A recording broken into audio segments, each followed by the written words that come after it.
नमस्कार दोस्तों, मैं प्रभात कुमार आप सभी मित्रों का स्वागत करता हूं आपके अपनी यूट्यूब चैनल पीके क्लासेस में।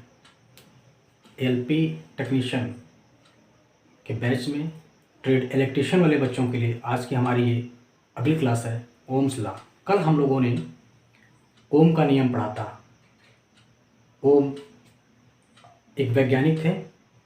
ओम जी ने एक नियम दिया, एक सूत्र का प्रतिपादन किया। उन्होंने ये बताया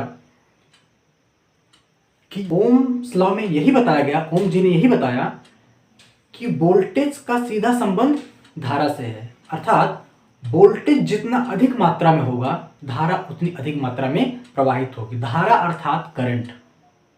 यानी उन्होंने कहा वोल्टेज और धारा कहीं ना कहीं दोनों एक दूसरे के समानुपाती होते हैं। अर्थात वोल्टेज और धारा समानुपाती होंगे, एक दूसरे के समान होंगे। अर्थात वोल्टेज समानुपाती धारा के। अब V है, समानुपाती को हटाएंगे। नेक्स्ट स्टेप अगर हम देखना चाहें तो समानुपाती को हटाएंगे तो समानुपाती का स्थान क्या आ जाएगा? ये I तो हमारा ही है पहले से। समानुपाती हटेगा तो समानुपाती के स्थान पे R आ जाएगा।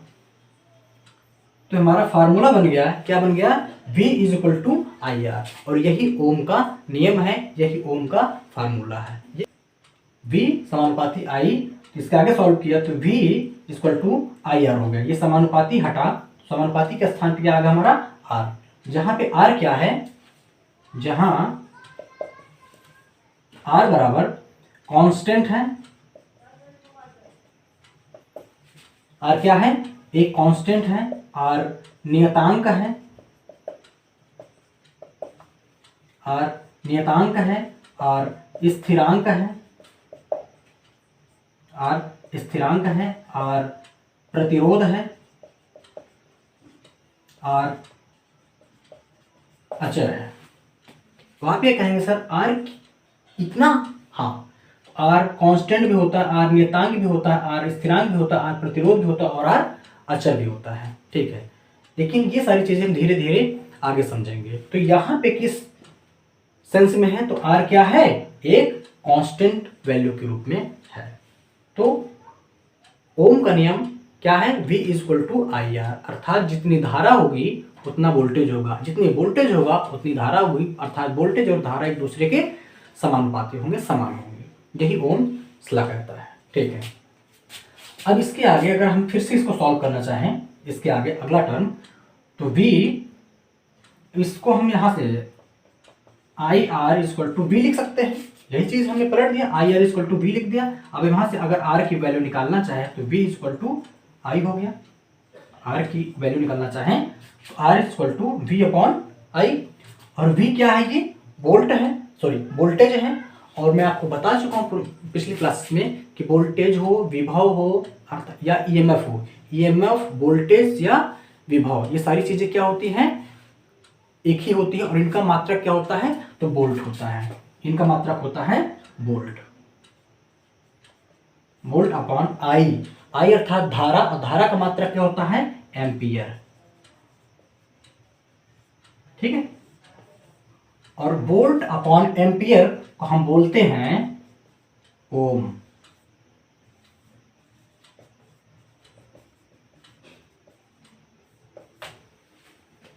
वोल्ट अपॉन एम्पियर है, और वोल्ट अपॉन एम्पियर बराबर क्या होगा? ओम। तो वही चीज यहां पे है। ओम्स लॉ, भौतिक स्थितियां एक समान हो तो, अर्थात सभी भौतिक परिस्थितियां एक नियत हो, एक समान हो। कल हमने देखा था पिछली क्लासेस में कि यदि सभी भौतिक यदि सभी भौतिक स्थितियां नियत हो, सभी भौतिक स्थितियां में कौन कौन सी बातें थी? ताप, दाब, आर्द्रता, ये सारी भौतिक स्थितियां अगर एक समान होती है अर्थात नियत होती हैं तो वोल्टेज समानुपाती होता है धारा के। अर्थात जितना वोल्टेज होगा उतनी धारा होगी। ठीक, तो इसीलिए कहा गया यदि सभी भौतिक स्थितियां एक समान हो या नियत हो तो वोल्टेज समानुपाती होगा धारा के। यही ओम्स लॉ है। V equal to I R. और R क्या है? यहाँ पे हमने ये चीज देख ली है। ठीक है, तो भौतिक परिस्थितियां एक समान हो तो या नियत हो तो किसी चालक में V समानुपाती आई, अर्थात वोल्टेज समानुपाती किसके होगा, धारा के, वोल्टेज समानुपाती धारा। फिर से हमने इसको सॉल्व किया तो V equal to I R बन गया, वही V equal to I R, V बराबर आई आर, ठीक है। फिर से हमने इसको सॉल्व किया तो R इक्वल टू वी आई बन गया, R इक्वल टू वी आई बन गया। और फिर से इनको सॉल्व किया तो V अर्थात वोल्टेज, वोल्टेज का मात्रक वोल्ट और धारा का मात्रक एम्पियर, वोल्ट पर एम्पियर को हम बोलेंगे ओम, ठीक है। ये है ओम, ये हमारा ओम का सिंबल है, ओम का प्रतीक है, ठीक है। यह नियम एसी डीसी प्रतिरोध संधारित्र प्रेरकत्व पर लागू होता है। यह नियम यानी कौन सा नियम, ओम का नियम किस पे लागू होता है, तो आइए देख लेते हैं। ओम का नियम किस किस चीज पे लागू होता है, एसी पे, डीसी पे, अर्थात अल्टरनेटिव करंट और डायरेक्ट करंट, अल्टरनेट करंट और डायरेक्ट करंट। एसी मतलब अल्टरनेट करंट, डीसी अर्थात direct current. AC DC capacitor, resistance and प्रेरकत्व, इन सब चीजों पे ओम का नियम लागू होता है। जैसे एसी करंट की बात की जाए तो एसी को हम लोग द्विदिशात्मक भी बोलते हैं, एसी को हम लोग द्विदिशात्मक भी बोलते हैं,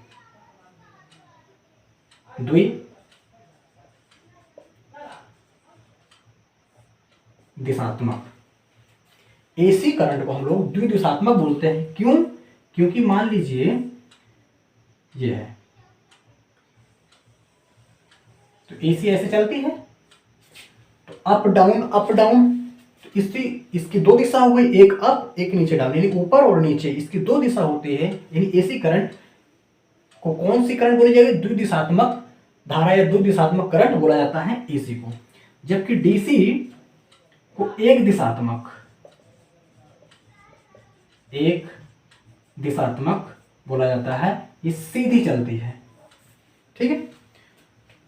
तो इन पे ओम का नियम लागू होता है, एसी पे, डीसी पे, प्रतिरोध पे अर्थात रेजिस्टेंस पे, कैपेसिटर अर्थात संधारित्र पे और प्रेरकत्व पे, ठीक है। वही चीज यहाँ पे की है कि यह नियम एसी पे, डीसी पर, प्रतिरोध अर्थात रेजिस्टेंस पे, कैपेसिटर अर्थात संधारित्र पे, प्रेरकत्व पर लागू होता है, परंतु अर्धचालक पर नहीं लागू होता है, अर्धचालक पर लागू नहीं होता। अर्धचालक दैट मीन्स सेमीकंडक्टर।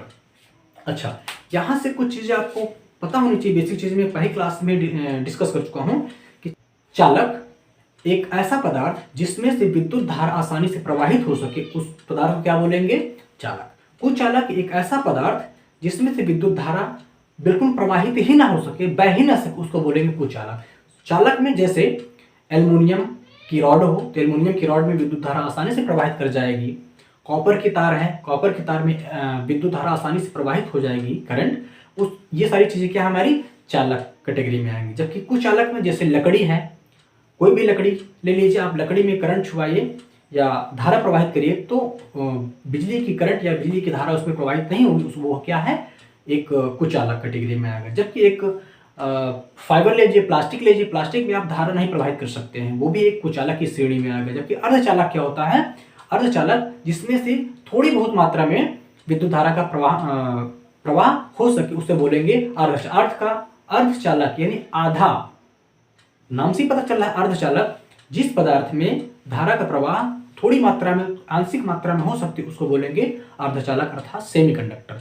जैसे, और ये नियम क्या कहता है, ओम का नियम कहता है कि ओम का नियम एसी, डीसी, संधारित्र, प्रतिरोध और प्रेरकत्व जैसे चीजों पे लागू होता है, लेकिन अर्धचालक, ये सारी चीजें क्या है, एसी, डीसी, प्रेरकत्व, संधारित्र, कैपेसिटर, सारी चीजें क्या है, चालक की कैटेगरी में आता है, ठीक है।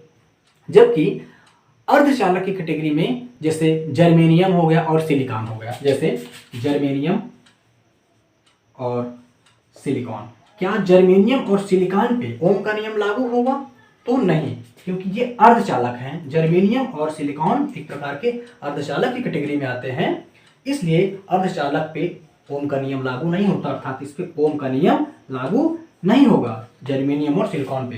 क्वेश्चन पूछा जाता है कि जर्मेनियम और सिलिकॉन जैसे तत्वों पे क्या ओम का नियम लागू होता है, तो नहीं, ठीक है। आइए हम लोग नेक्स्ट देखते हैं क्या कह रहा है।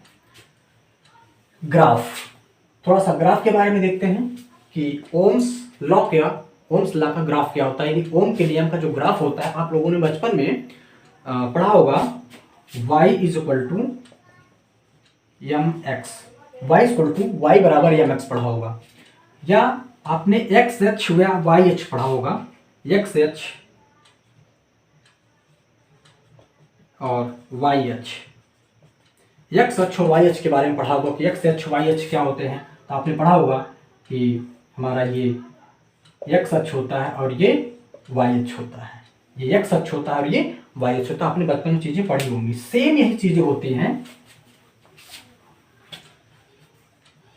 ओम्स लॉ का जो ग्राफ बनता है तो इसमें दो चीजें होती हैं, एक करंट होता है अर्थात धारा होती है, दूसरा वोल्टेज होता है। ठीक है, सॉरी, ओम्स लॉ में दो चीजें होती हैं, करंट और धारा, करंट और वोल्टेज। तो हम किस अक्ष को x मानेंगे, सॉरी I मानेंगे, और किस अक्ष को, ठीक है। तो कुछ इस टाइप से आपको ग्राफ दे देगा और पूछेगा निम्नलिखित में से कौन सा ओम्स लॉ ग्राफ फॉलो करता है, ओम्स लॉ का ग्राफ है।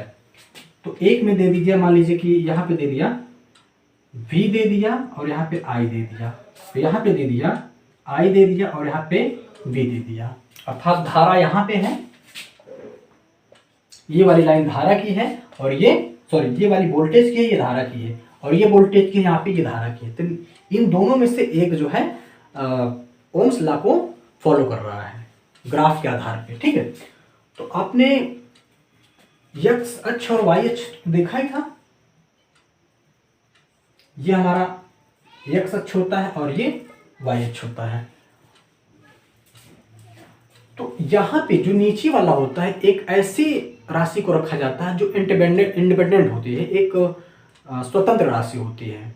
तो जो हमारा एक्स राशि होती है, एक्स अक्ष होता है, वो हमेशा स्वतंत्र राशि होती है, एक स्वतंत्र आधार पे मानी जाती है। ठीक है, तो यहाँ नीचे जो भी होगा वो स्वतंत्र तौर पर होगा, इंडिपेंडेंट होगा। ठीक है, चाहे ये हो चाहे ये हो, तो जो नीचे वाला अक्ष होगा वो हमेशा इंडिपेंडेंट होगा, अर्थात स्वतंत्र होगा। तो याद कैसे रखेंगे कि यहाँ पे I रहेगा कि V रहेगा, या यहाँ पे I रहेगा V रहेगा, कौन कहाँ रहेगा, ऊपर नीचे रहेगा, इसको याद कैसे रखेंगे। तो हमें एक्स अक्ष वाई अक्ष पता था, ये बताइए एक्स के बाद y आता है या फिर y के बाद x आता है, x के बाद y आता है या फिर y के बाद x आता है। अगर देखा जाए अंग्रेजी वर्णमाला में, ठीक है, तो x के बाद सीक्वेंस बाय सीक्वेंस की बात की जाए तो अंग्रेजी वर्णमाला में x के बाद y आता है कि y के बाद x आता है। तो आपका आंसर होगा सर x के बाद y आता है, अर्थात ये वाला हमारा सही है, ये हमारा गलत है। x के बाद y आता है सीक्वेंस में अंग्रेजी वर्णमाला में। ठीक है, तो ठीक उसी प्रकार से यहाँ बताइए दो लेटर है I और V, तो अंग्रेजी वर्णमाला में ही पहले I आएगा कि V आएगा, या फिर V आएगा कि I आएगा। तो आपका जाहिर सा आपका आंसर होगा सर पहले I आएगा तब V आएगा। इसका मतलब पहले यहाँ पे x आ रहा था तो हमारा नीचे वाले पे स्वतंत्र राशि थे x, y बाद में आया तो y ऊर्ध्वाधर हॉरिजॉन्टल हो गया। ठीक है, अर्थात जो I है पहले आ रहा है तो पहले आएगा नीचे वाला स्वतंत्र राशि वाला। ठीक है, तो ये I हो गया नीचे I, और V बाद में आ रहा है तो ये ऊपर वाला होगा, वर्टिकल होगा। ठीक है, तो ये वाला हमारा सही हो जाएगा ग्राफ। प्रतिरोध, ये हमारा हो गया प्रतिरोध या रेजिस्टेंस। प्रतिरोध को हम लोग इंग्लिश में रेजिस्टेंस बोलते हैं। प्रतिरोध क्या होता है, पदार्थों को वह स्वाभाविक गुण जिसके कारण वह अपने में से होने वाले विद्युत धारा के प्रवाह का विरोध करता है। पदार्थों को वह स्वाभाविक गुण जिसके कारण वह अपने में से होने वाली विद्युत धारा के प्रवाह का विरोध करता है। आइए समझते हैं प्रतिरोध क्या है। प्रतिरोध को हम अपनी बोलचाल की लैंग्वेज में यूज करना चाहें, समझना चाहें, तो प्रतिरोध यानी विरोध, किसी चीज का विरोध ही प्रतिरोध कहलाता है। ठीक है, किसी चीज का विरोध प्रतिरोध है। किस चीज का विरोध, विद्युत धारा का विरोध प्रतिरोध कहलाता है। एक चालक है, चालक अर्थात तार, जिसमें विद्युत धारा आसानी से प्रवाहित की जा सकती है, एक ऐसा चालक जिसमें विद्युत धारा का प्रवाहन या प्रवाह आसानी से किया जा सकता है, लेकिन उसमें किसी प्रकार की रुकावट है, किसी प्रकार का कोई विरोध पैदा हो, उस चीज को बोला जाएगा प्रतिरोध। जैसे हम समझना चाहें, कोई ये तार है, मान लीजिए कॉपर की तार है, इसमें हमने विद्युत धारा को प्रवाहित किया, तो क्या इसका कहीं विरोध है? किसी पॉइंट पे, पॉइंट ए से स्टार्ट हुआ, पॉइंट बी तक धारा गई, क्या इसका कहीं बीच रास्ते में विरोध हुआ जरा सा भी? तो आप कहेंगे इसका कोई विरोध नहीं हुआ, ये पूरी आसानी से चली गई, पूरी धारा प्रवाहित हो गई। लेकिन दूसरी तार है ये यहाँ पे, और यहाँ पे हमने लगा दिया एक रेजिस्टेंस। पॉइंट ए से धारा चलती है, पॉइंट बी की तरफ चलती है, तो बीच में हमने एक रेजिस्टेंस लगा था, प्रतिरोध लगा दिया। ये धारा मान लीजिए यहां से हमने 10 एम्पियर की धारा प्रवाहित की, और यहाँ पे आते आते यहाँ पे ये कुछ जो हमारा ये रेजिस्टेंस है, ये कुछ धारा को रोकने का कोशिश करता है, रोकने का प्रयास करता है। तो यहाँ से हमारी धारा 10 एम्पियर की चली, लेकिन यहाँ पे आकर मान लीजिए हमारी 8 एम्पियर की धारा पहुंची। तो हमने क्या बोला कि 2 एम्पियर की धारा ये रेजिस्टेंस ने क्या किया, प्रतिरोध ने क्या किया, हमारी धारा को अब्जॉर्ब कर लिया, रोक लिया। इसी को बोला जाएगा प्रतिरोध। अर्थात विद्युत धारा के प्रवाह के क्रम में जब कोई गुण या जब कोई चीज धारा को रोकने का प्रयास करती है, उस चीज को बोला जाएगा प्रतिरोध। उम्मीद इतना आप समझ पा रहे हैं। प्रतिरोध तो पदार्थों का वह स्वाभाविक गुण जिसके कारण वह अपने में से होने वाली विद्युत धारा के प्रवाह का विरोध करता है, वो क्या कहलाएगा, प्रतिरोध कहलाएगा। इसका प्रतीक R होता है। हमने बोला कि प्रतिरोध को हम लोग, जो ये चीजें थी, ये रेजिस्टेंस, हम इसको R से, अर्थात ये हमारा प्रतिरोध है, प्रतिरोध को हम R से डिनोट करते हैं, R से रिप्रेजेंट करते हैं। तथा मात्रक ओम होता है, इसका मात्रक ओम होता है, ओम। ठीक है, प्रतिरोध का मात्रक ओम होता है, अर्थात इसका मापक, प्रतिरोध को किस चीज से मापा जाता है, तो ओम से। ठीक है, प्रत्येक चालक तार का प्रतिरोध अलग अलग होता है। प्रत्येक चालक तार का, यानी प्रत्येक तार का, यानी प्रत्येक धातु का अलग अलग प्रतिरोध होता है। आप ये ना समझें कि प्रतिरोध हर तार में, हर धातु में एक समान होता है। ठीक है, हर चीज या हर जो धातु जिस चीज की बनाई गई है, अलग अलग धातुएं होती हैं और अलग अलग चीजों की वो बनी होती हैं। तो जिस प्रकार की धातु होगी उस प्रकार का उसमें एक प्रतिरोध उत्पन्न किया जाएगा या होता है। जैसे मान लीजिए कुछ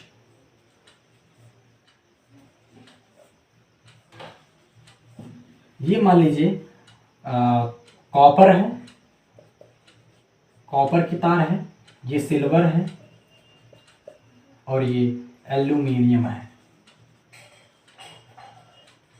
ये एल्यूमिनियम की तार है। तीनों में रेजिस्टेंस लगे हुए हैं। मान लीजिए यहाँ पे 10 एम्पियर की धारा जा रही है, यहाँ से भी 10 एम्पियर की और यहाँ से भी 10 एम्पियर की धारा जा रही है, प्रवाहित हो रही है। तो क्या जरूरी है कि ये कॉपर वाली तार में जो रेजिस्टेंस लगा हुआ है ये उतनी धारा को रोकने का प्रयास करेगा जितनी सिल्वर और एल्युमिनियम की धारा, सिल्वर और एल्युमिनियम वाली तार या रेजिस्टेंस धारा को रोकेंगे, उतना ये भी रोकेंगे? क्या बराबर मात्रा में रोकेंगे तीनों? तो जरूरी नहीं है। हो सकता है ये 2 एम्पियर की धारा को रोकने का प्रयास करे, हो सकता है ये 3 एम्पियर की धारा को रोकने का प्रयास करे, हो सकता है ये 5 एम्पियर की धारा को रोकने का प्रयास करे। तो ये विरोध कर रही है। ये 10 एम्पियर की धारा यहाँ से चली, 2 एम्पियर की धारा को रोकने का प्रयास कर रहा है, अर्थात ये विरोध कर रहा है, ये प्रतिरोध है। ये 10 एम्पियर की धारा यहाँ से चली लेकिन ये 3 एम्पियर की धारा को रोकने का प्रयास कर रहा है, अर्थात ये विरोध कर रहा है, तो प्रतिरोध है। ठीक है, तो अलग अलग धातुएं, अलग अलग धातुओं में, अलग अलग चालकों में अलग अलग उनका एक प्रतिरोध होता है। वही चीजें हैं कि प्रत्येक चालक तार का प्रतिरोध अलग अलग होता है। प्रतिरोध का आकार शक्ति पर निर्भर करता है, ना कि प्रतिरोध पर। प्रतिरोध का आकार शक्ति पर निर्भर करता है, ना कि प्रतिरोध पर। जैसे 25 ओम और 10 वॉट, 30 ओम 8 वॉट। तो इसमें से क्या सही होगा हमारा आंसर? 25 ओम, 10 वॉट, 30 ओम, 8 वाट। आकार के दृष्टिकोण से कौन सा सही होगा? कह रहा है प्रतिरोध का आकार शक्ति पर निर्भर करता है ना कि प्रतिरोध पर। प्रतिरोध का आकार जो है शक्ति पर डिपेंड करता है ना कि उसके प्रतिरोध पर। तो ये तो हमारा प्रतिरोध है 25 ओम है, ये 30 ओम है, तो इसका ओम से तो कोई मतलब नहीं, क्योंकि ये भी हमारा प्रतिरोध है, ओम है। ठीक है, तो ओम से मतलब नहीं है, रासायनिक प्रतिरोध से कोई मतलब नहीं। इसका किससे मतलब है? वॉट से, अर्थात पावर से, अर्थात शक्ति से। तो शक्ति में कौन सा बड़ा है? 10 वॉट। तो जाहिर सी बात है हमारा सही होगा। ठीक है, तो प्रतिरोध का आकार शक्ति पर डिपेंड करता है ना कि प्रतिरोध पे। आप देख रहे हैं ये दोनों से मतलब नहीं है, चाहे 25 ओम हो, चाहे 30 ओम हो, चाहे 100 ओम, इससे मतलब नहीं है। किससे मतलब है? वॉट से, अर्थात शक्ति से। ये 10 ओम, 10 वॉट का शक्ति जनरेट कर रहा है, ये 8 ओम की शक्ति को जनरेट कर रहा है पावर। ठीक, तो 10 ओम वाला हमारा बड़ा है, तो हमारा 10 ओम आंसर हो जाएगा। ठीक है, उम्मीद है आप समझ पा रहे हैं। ठीक, आइए नेक्स्ट देखते हैं।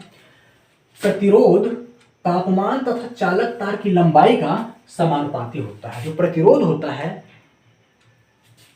वो तापमान तथा चालक, प्रतिरोध तापमान तथा लंबाई का समानुपाती होता है। जो प्रतिरोध होगा यानी R होगा, किसका समानुपाती है? तापमान का। प्रतिरोध तापमान का समानुपाती होता है। ये प्रतिरोध है तापमान का समानुपाती हो। जितना प्रतिरोध होगा उतना तापमान होगा, जितना तापमान होगा उतना प्रतिरोध होगा। अगर प्रतिरोध का मान बढ़ रहा है तो तापमान का भी मान बढ़ रहा है, अर्थात तापमान बढ़ रहा है, जिस एरिया में तापमान बढ़ रहा है, टेम्परेचर बढ़ रहा है, तो वहां का प्रतिरोध भी बढ़ जाएगा। ठीक है, दूसरा कह रहा है चालक तार की लंबाई समानुपाती होती है, अर्थात रेजिस्टेंस जो है, प्रतिरोध जो है, समानुपाती होता है किसके? लंबाई के भी। तो हमने देखा प्रतिरोध समानुपाती होता है तापमान के, प्रतिरोध समानुपाती होता है लंबाई के, अर्थात प्रतिरोध और तापमान दोनों बराबर होंगे, प्रतिरोध और लंबाई दोनों बराबर होंगे। जितना प्रतिरोध बढ़ेगा उतनी तापमान बढ़ेगा, अर्थात जितना तापमान बढ़ेगा उतना प्रतिरोध बढ़ेगा, जितनी लंबाई बढ़ेगी उतना प्रतिरोध बढ़ेगा होता है। तथा अनुप्रस्थ काट के क्षेत्रफल का व्युत्क्रमानुपाती होता है। कौन? प्रतिरोध। अगर हम इसको मान लें समीकरण नंबर 1, अनुप्रस्थ काट के क्षेत्रफल का 1/a कह रहा है अनुप्रस्थ काट के क्षेत्रफल का व्युत्क्रमानुपाती होता है। यहां पे देख लेते हैं, जो प्रतिरोध है अनुप्रस्थ काट के क्षेत्रफल का व्युत्क्रमानुपाती है। ठीक है, तो हमने मान लिया इसको समीकरण नंबर 1 और इसको मान लिया समीकरण नंबर 2। समीकरण 1 और 2 को सॉल्व करने पे समीकरण 1 हुआ 2 से, अगर हम इसको सॉल्व करेंगे तो ये हो जाएगा R समानुपाती L/A, R समानुपाती L/A। और जब यहां से समानुपाती हटेगा R, जब यहां से समानुपाती हटेगा तो ये बन जाएगा रो L/A, रो L/A। यहां पे रो क्या है? रो प्रतिरोधकता है, चालक का प्रतिरोधकता है।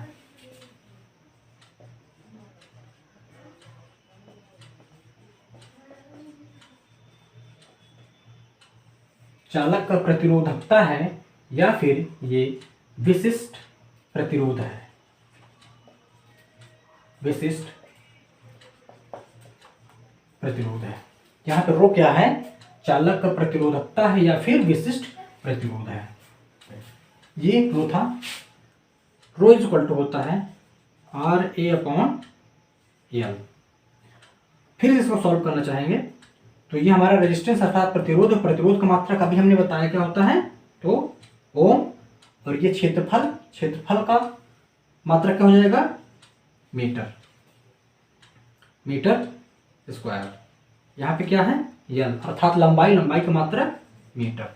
अब ये स्क्वायर से ये स्क्वायर, ये एम, इस एम से ये स्क्वायर हमारा कट जाएगा, तो क्या बचेगा, ओम मीटर। अर्थात ये मात्रक है किसका, प्रतिरोधकता या विशिष्ट प्रतिरोध का। ये हमारा मात्रक किस चीज का है, प्रतिरोधकता या फिर विशिष्ट प्रतिरोध का मात्रक है ओम मीटर। ठीक है, किस चीज का मात्रक है,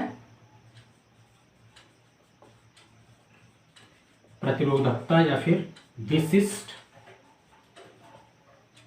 प्रतिरोध का। प्रतिरोधकता या विशिष्ट प्रतिरोध, किसी चालक की पदार्थ का विशिष्ट प्रतिरोध उस पदार्थ से बने इकाई लंबाई तथा इकाई अनुप्रस्थ परिच्छेद के क्षेत्रफल के तार का प्रतिरोध होता है, इसे रो से सूचित करते हैं। कोट किससे डिनोट किया, प्रतिरोध को हमने आर से डिनोट किया, आर से प्रदर्शित किया, जबकि प्रतिरोधकता, प्रतिरोधकता कह लीजिए या फिर इसको विशिष्ट प्रतिरोध, विशिष्ट प्रतिरोध, इसको किससे डिनोट करते हैं, तो रो से। प्रतिरोध को आर से, प्रतिरोधकता को रो से। यहां पे हमने लिखा है प्रतिरोधकता को रो से। इसका मात्रक ओम होता है, जबकि इसका मात्रक ओम मीटर होता है। किसी चालक की पदार्थ का विशिष्ट प्रतिरोध उस चालक से बने इकाई लंबाई तथा इकाई अनुप्रस्थ परिच्छेद के क्षेत्रफल के तार का प्रतिरोध होता है, इसे रो से सूचित करते हैं। कह रहा है रो बराबर होता है हमारा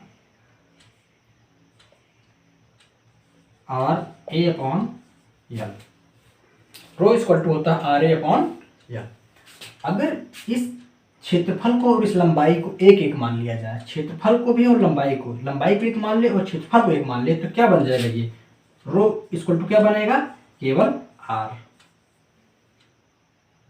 रो इक्वल टू केवल आर बन जाएगा। अर्थात हम ये कह सकते हैं कि यल एकांक लंबाई तथा एकांक क्षेत्रफल में उपस्थित प्रतिरोध की मात्रा को क्या बोलेंगे, विशिष्ट प्रतिरोध।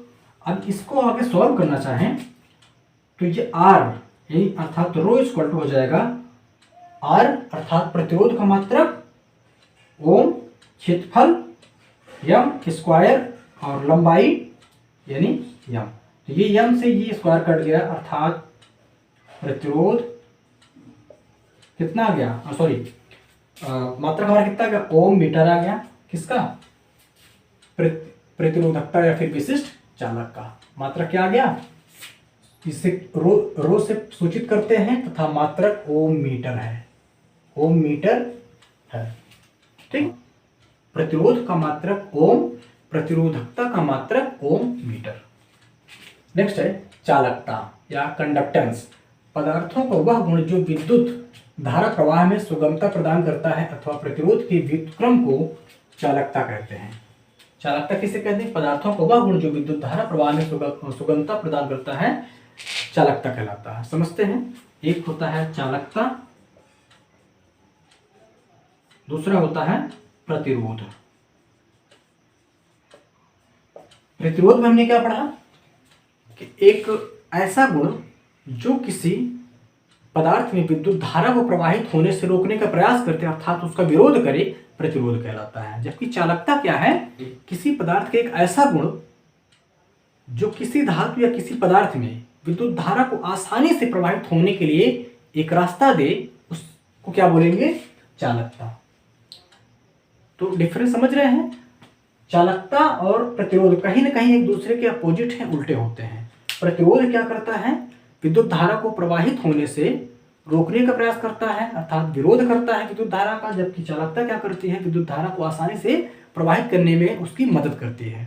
ठीक है, हम समझ पा रहे हैं प्रतिरोध क्या है, एक प्रकार का विरोध है कैसा विरोध? विद्युत धारा का विरोध। प्रतिरोध क्या करता है? विद्युत धारा का विरोध करता है, उसको रोकने का प्रयास करता है। जबकि चालकता क्या करती है? चालकता विद्युत धारा को आसानी से प्रवाहित करने में उसकी मदद करती है, इसी को चालकता बोले। तो देख रहे हैं चालकता और प्रतिरोध एक दूसरे के अपोजिट है, कहीं ना कहीं एक दूसरे के उल्टा होते हैं। तो चालकता क्या है? पदार्थों को वह गुण जो विद्युत धारा प्रवाह में सुगमता प्रदान करे, क्या कहलाएगा? चालकता कहलाएगा। अथवा या प्रतिरोध के व्युत्क्रम को चालकता कहते हैं। वही प्रतिरोध के, हमने लिखा था अभी प्रतिरोध के व्युत्क्रम को अर्थात उल्टेपन को क्या कहा जाएगा? चालकता। ये दोनों एक दूसरे के विरोधी हैं, अपोजिट हैं। ये आसानी से जाने देता है, ये आसानी से नहीं जाने देगा, तो एक दूसरे के विरोधी। चालकता को हम कैपिटल जी से प्रदर्शित करते हैं, चालकता को कैपिटल जी से प्रदर्शित करते हैं। और कैपिटल जी इक्वल टू क्या होगा? प्रतिरोध के व्युत्क्रम को, अर्थात प्रतिरोध के व्युत्क्रम को हम लोग क्या बोलेंगे? चालकता बोलेंगे। वही चीज यहाँ पे लिखी, प्रतिरोध के व्युत्पन्न को चालकता बोलेंगे, प्रतिरोध के व्युत्पन्न को क्या बोलेंगे? चालकता बोलेंगे, अर्थात उल्टेपन को। प्रतिरोध का उल्टा चालकता और चालकता का उल्टा प्रतिरोध होगा। ठीक है, अब इसको हम बोल सकते हैं, सॉल्व करना चाहे फिर से, तो ये 1 तो हमारा ही है, तो ये हो जाएगा 1 अपॉन प्रतिरोध है, प्रतिरोध का मात्रक ओम, प्रतिरोध का मात्रक ओम। आगे भी देखना चाहें तो इसको हम इस ढंग से भी लिख सकते हैं, ओम पर ओम लिख सकते हैं। ठीक है, इसको हम उल्टा ओम भी लिख सकते हैं, इसको हम महो भी लिख सकते हैं, इसको हम साइमन भी लिख सकते हैं। ठीक है, चालकता की मात्रा क्या, चालकता का यूनिट क्या होगा? चालकता का मात्रा क्या होगा? ये भी हो सकता है, पर ओम भी हो सकता है, उल्टा ओम भी हो सकता है, महो भी हो सकता है और साइमन भी हो सकता है। ये सारी चीजें किसका मात्रक है? तो चालकता। चालकता का मात्रक ये भी है, G equal to 1 upon R, 1 upon ohm, पर ओम, उल्टा ओम और महो और साइमन। इसे G से प्रदर्शित करते हैं, हमने देखा इसे G से प्रदर्शित करते हैं। ठीक है, नेक्स्ट है विशिष्ट चालकता। हमने अभी बात की थी कि प्रतिरोध का उल्टा, प्रतिरोध का उल्टा क्या होता है? चालकता। ठीक उसी प्रकार विशिष्ट प्रतिरोध या विशिष्ट चालकता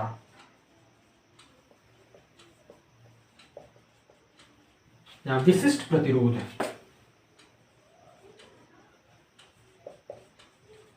का उल्टा विशिष्ट चालकता होगी। प्रतिरोध का उल्टा चालकता होता है, तो विशिष्ट प्रतिरोध का उल्टा विशिष्ट चालकता होगी। ठीक है, आइए समझते हैं विशिष्ट चालकता क्या है। स्पेसिफिक कंडक्टेंस, विशिष्ट चालकता, स्पेसिफिक कंडक्टेंस। विशिष्ट चालकता विशिष्ट प्रतिरोध का उल्टा होता है। विशिष्ट प्रतिरोध विशिष्ट चालकता का उल्टा होता है। विशिष्ट प्रतिरोध को हम लोग प्रतिरोधकता भी बोलते हैं। ठीक, तो विशिष्ट चालकता विशिष्ट प्रतिरोध का उल्टा होता है, इसे सिग्मा से सूचित करते हैं या प्रदर्शित करते हैं। जो विशिष्ट चालकता होगी हमारी, इसको हम सिग्मा से प्रदर्शित करते हैं। विशिष्ट चालकता को सिग्मा से सूचित करते हैं या डिनोट करते हैं। ठीक है, नेक्स्ट है, कुछ चीजें मैंने वहां पे नोट पे लिखी हैं। प्रतिरोध का उल्टा चालकता होता है। प्रतिरोध का उल्टा, वही भी मैंने बताई थी कि प्रतिरोध का उल्टा चालकता या चालकता का उल्टा प्रतिरोध होता है। प्रतिरोध का उल्टा चालकता होता है, अर्थात G equal to 1 upon R, यही चीजें हैं। प्रतिरोध का उल्टा चालकता। ठीक है, दूसरा पॉइंट लिखा है प्रतिरोधकता या विशिष्ट प्रतिरोध, दोनों एक ही चीज है। प्रतिरोधकता या फिर विशिष्ट प्रतिरोध का उल्टा विशिष्ट चालकता है। अभी मैंने थोड़ी देर पहले बताया कि विशिष्ट प्रतिरोध या प्रतिरोधकता का उल्टा विशिष्ट चालकता होगी, वही है। तो विशिष्ट प्रतिरोध का उल्टा विशिष्ट चालकता होती, इसे किस चीज से डिनोट किया जाता है, तो सिग्मा से। विशिष्ट चालकता को हम लोग सिग्मा से, हमने देखा प्रतिरोध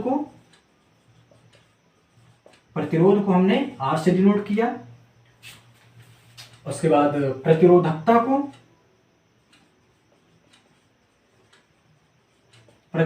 को या फिर विशिष्ट प्रतिरोध को किससे डिनोट किया, यहां पे है प्रतिरोधकता को हम किससे डिनोट करते हैं, रो से।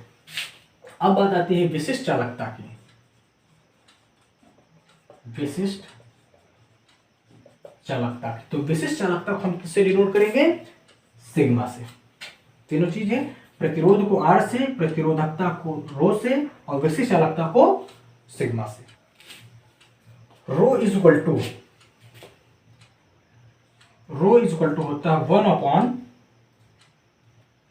सिग्मा इज इक्वल टू होता है 1/रो। सिग्मा इज इक्वल टू होता है 1/रो। और इस रो का मान क्या होता है, रो का मान क्या होता है, अभी अब रो की वैल्यू हमने निकाली थी, ओम मीटर।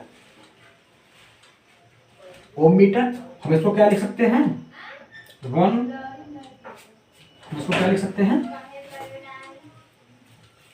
ओम पर मीटर।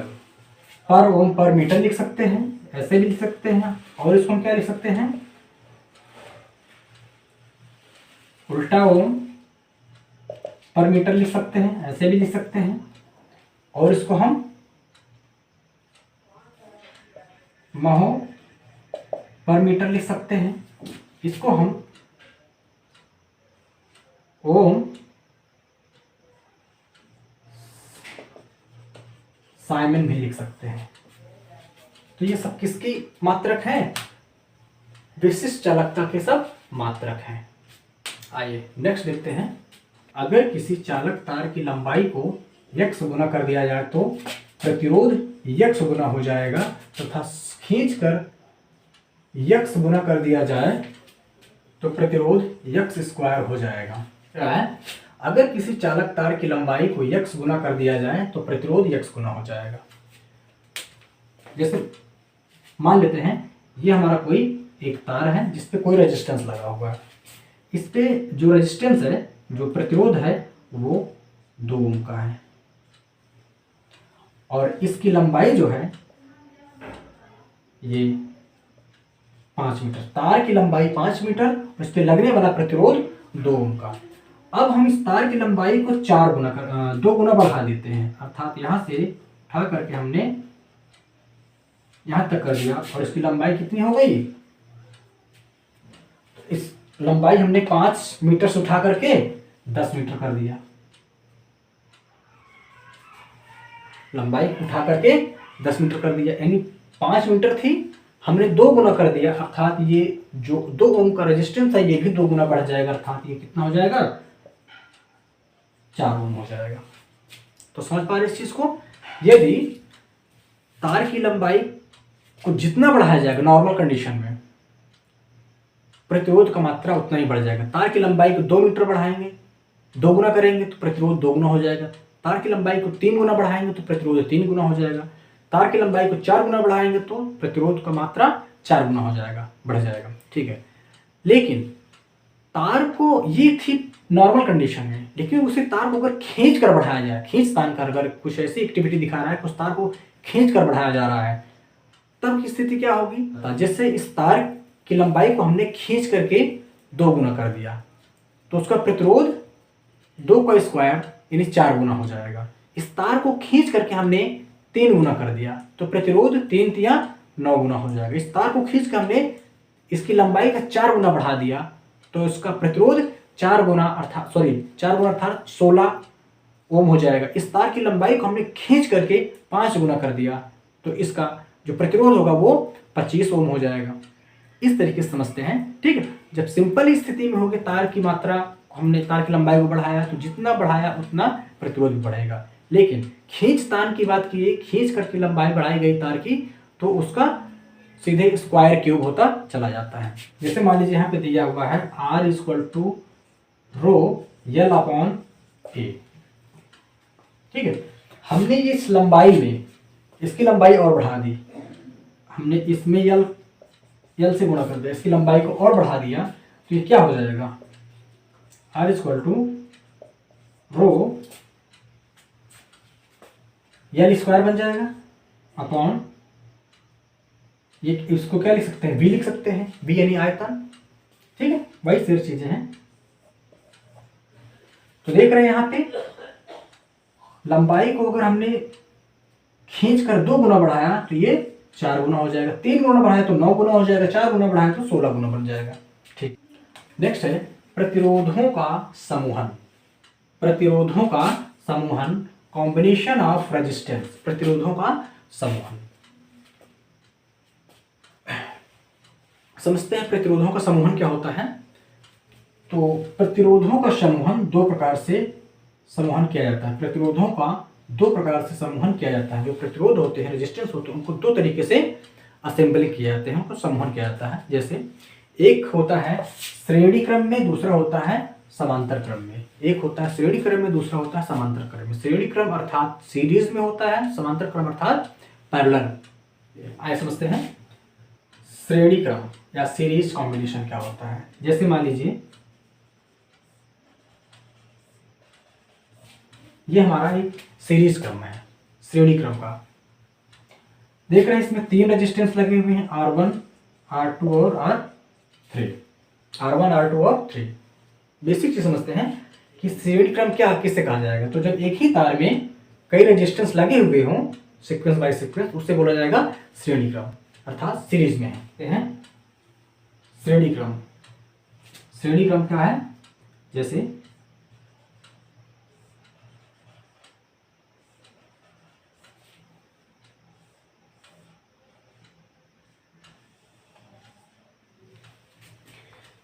ये हमारा R1 है, R2 है, R3 है। 3 रेजिस्टेंस लगे हुए हैं, 3 रेजिस्टेंस लगे हुए हैं, 3 प्रतिरोध लगे हुए हैं श्रेणी क्रम में।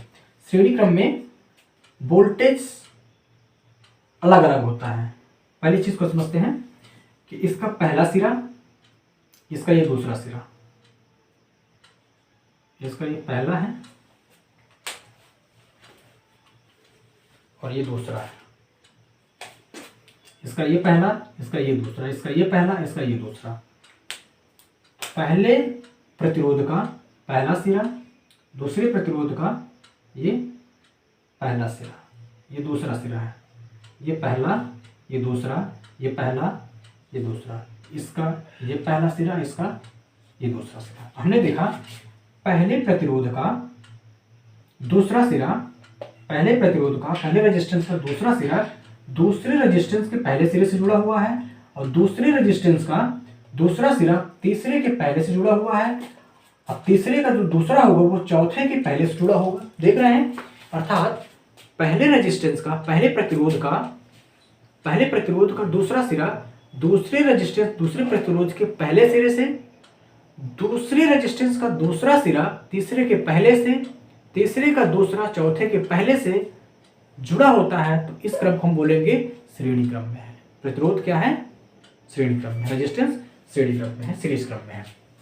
दूसरी चीज आती है यहाँ पे वोल्टेज और धारा की बात। यहाँ पे वोल्टेज अलग अलग होते हैं। यहाँ पे देख रहे हैं, यहाँ पे V1, V2 और V3, V1, V2 और V3 वोल्टेज अलग अलग चलेगा। और जबकि धारा जो है हमारी, ये जो धारा चल रही है, ये धारा एक समान होगी सभी जगह। ठीक है, इसमें धारा एक समान, श्रेणी क्रम में धारा एक समान होती है, जबकि वोल्टेज अलग अलग होते हैं। ठीक है, वही चीज यहाँ पे लिखी है। इसमें पहले प्रतिरोध का दूसरा सिरा, पहले प्रतिरोध का दूसरा सिरा, देख रहे हैं, पहले प्रतिरोध का दूसरा सिरा दूसरे प्रतिरोध के पहले सिरे से, दूसरे प्रतिरोध के पहले सिरे से, तथा दूसरे प्रतिरोध का दूसरा सिरा, दूसरे प्रतिरोध का दूसरा सिरा तीसरे प्रतिरोध के पहले सिरे से जुड़ा होता है, तीसरे प्रतिरोध के पहले सिरे से जुड़ा होता है, तथा यही क्रम आगे तक चलता रहता है। इसमें वोल्टेज अलग अलग रहता है तथा धारा हर जगह एक समान होती है। इसमें वोल्टेज देख रहे हैं, V1, V2, V3 चल रहे हैं, अलग अलग वोल्टेज हैं। तो श्रेणी क्रम में हमने देखा कि वोल्टेज अलग अलग होते हैं हर जगह, लेकिन धारा एक हर जगह एक समान होती है। ठीक है, आइए समझते हैं समांतर क्रम या पैरेलल सीरीज।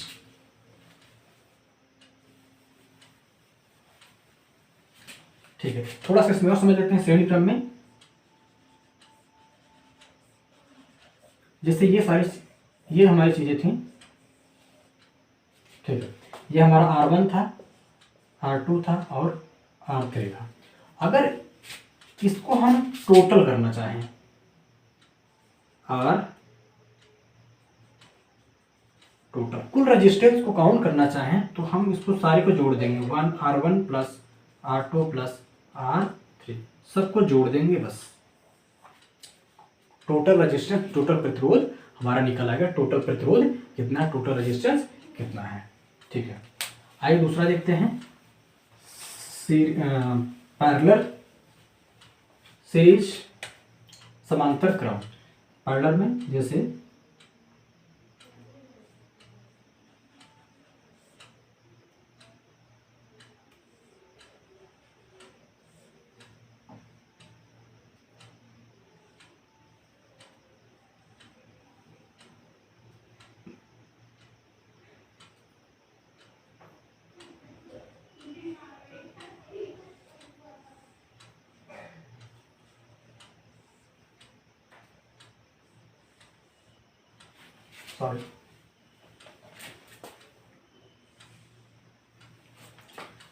ये हमारा है R1 R2। ठीक है, ये है सीरीज क्रम, सॉरी समांतर श्रेणी, समांतर क्रम में पैरेलल। ये है वो था हमारा सीरीज और ये हमारा पैरेलल। हमने देखा यहाँ पे दो रेजिस्टेंस हमने लिए हैं, एक सर्किट बनाया, यहाँ पे दो रेजिस्टेंस लगाए हमने R1 और R2। ठीक है, हमने देखा R1 का ये पहला सिरा और ये दूसरा सिरा, R2 का ये पहला सिरा और ये दूसरा सिरा।